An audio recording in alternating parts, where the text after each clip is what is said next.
സുഹൃത്തുക്കളെ ഭയങ്കര കൺഫ്യൂഷനിലാടോ. എന്താന്ന് വെച്ച് കഴിഞ്ഞാലേ, നമ്മുടെ VD സതീശൻ മേനോല്ലേ, അദ്ദേഹം നമ്മുടെ മുഖ്യമന്ത്രിയാണോ അതോ പ്രതിപക്ഷ നേതാവാണെന്നാണ് എൻ്റെ കൺഫ്യൂഷൻ കേട്ടോ.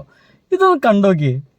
ജൂൺ 5 2026 ദേശാഭിമാനി പത്രം വിഴിഞ്ഞത്ത് വരും MSC ടെർമിനൽ. ജൂൺ 5 മറക്കരുതിട്ടാ. ഡേറ്റ് ഒക്കെ നല്ല ഓർമ്മ ഉണ്ടാവണം നിങ്ങൾക്ക് എൻ്റെ ഈ വീഡിയോ കാണുമ്പോൾ.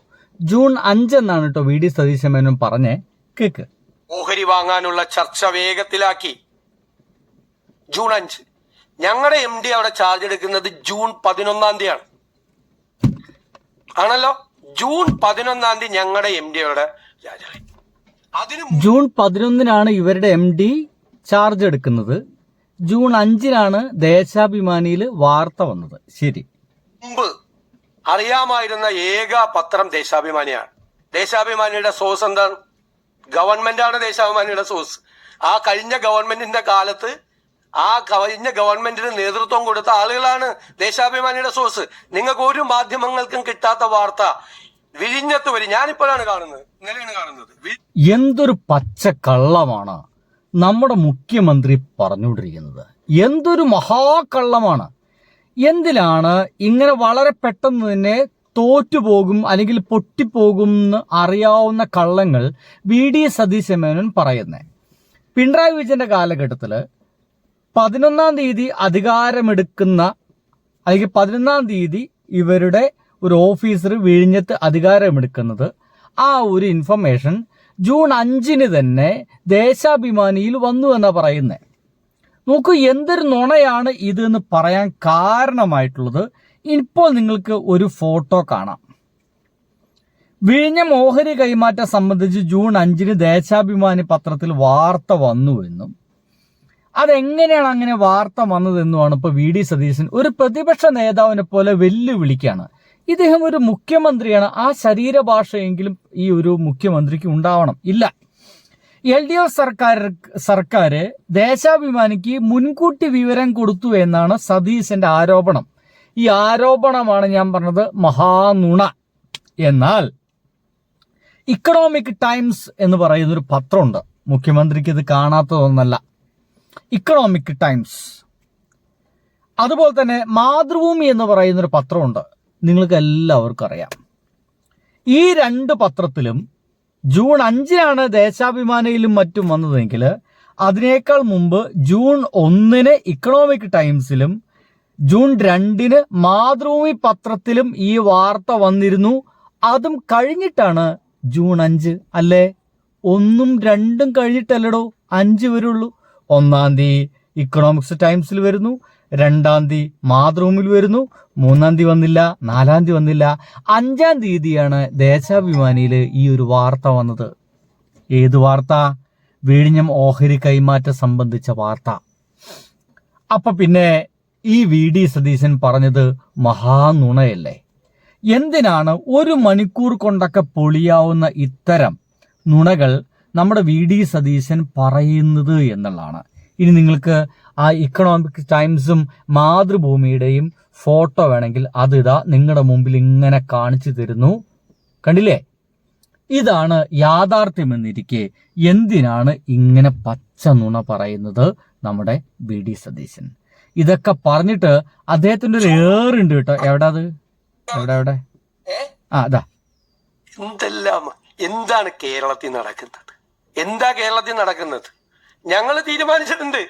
മനസ്സിലായല്ലോ? ഞാനിത് കുറെ ദിവസം ആസ്വദിക്കരുത്. സതീശൻ മൗനമാണ്. ഈ നിശബ്ദതയ്ക്ക് എന്തോ അർത്ഥമുണ്ട്. കണ്ടില്ലേ? എന്തൊക്കെയായിരുന്നു ഇദ്ദേഹത്തിന്റെ ഡയലോഗുകളെല്ലാം ഒരുപക്ഷെ ഷാജി കൈലാസിനൊക്കെ സിനിമകൾക്കൊക്കെ പറ്റും. ഷാജി കൈലാസിന്റെ സിനിമകൾക്കൊക്കെ തിരക്കഥ എഴുതുന്ന പോലെയാണ് ഇദ്ദേഹം ഡയലോഗുകൾ അടിക്കുന്നത്. പക്ഷെ അതല്ലല്ലോ യാഥാർത്ഥ്യം. ഇനിയും കഴിഞ്ഞിട്ടില്ല. ഇനി അടുത്ത ഡയലോഗ്. കണ്ണൂർ ജില്ലാ സെക്രട്ടറിക്ക് എന്താ ഇൻട്രസ്റ്റ് വിഴിഞ്ഞത്തിന്റെ കാര്യത്തില്? എന്നെ കൊണ്ട് ചോദിപ്പിക്കല്ലേട്ടാ. എന്നെ കൊണ്ടൊന്ന് ചോദിപ്പിക്കല്ലേട്ടാ എന്നൊക്കെ പറയുമ്പോൾ ഇദ്ദേഹം എന്തോ ഒരു പ്രതിപക്ഷ നേതാവിന്റെയോ അല്ലെങ്കിൽ ഒരു ലോക്കൽ ഒരു നേതാവിന്റെ ഒക്കെ ഒരു ശരീരഭാഷയിലാണ് ഇപ്പോൾ ഇദ്ദേഹം ഇങ്ങനെ സംസാരിച്ചു കൊണ്ടിരിക്കുന്നത്. അദ്ദേഹത്തിന്റെ ഒരു ആരോപണം എന്ന് വെച്ച് കഴിഞ്ഞാൽ, ഇപ്പോൾ നമ്മുടെ വയനാട് ദുരന്തം സംഭവിച്ചു. ആ വയനാട് ദുരന്തം സംഭവിച്ചപ്പോൾ ഇവിടെയുള്ള CPM ഗവൺമെന്റ് നിർബന്ധിച്ചിട്ടാണ് അത്ര കേന്ദ്ര ഗവൺമെന്റിനെ കൊണ്ട് അങ്ങനത്തെ ഒരു പാരിസ്ഥിതിക കരാറൊക്കെ വാങ്ങിച്ചത്.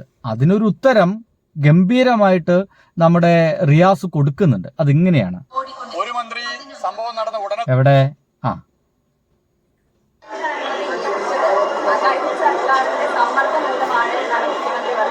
അല്ല, ഈ സമ്മർദ്ദത്തിൽ നിന്ന് കിട്ടുന്ന സാധനമല്ലല്ലോ ഇത്.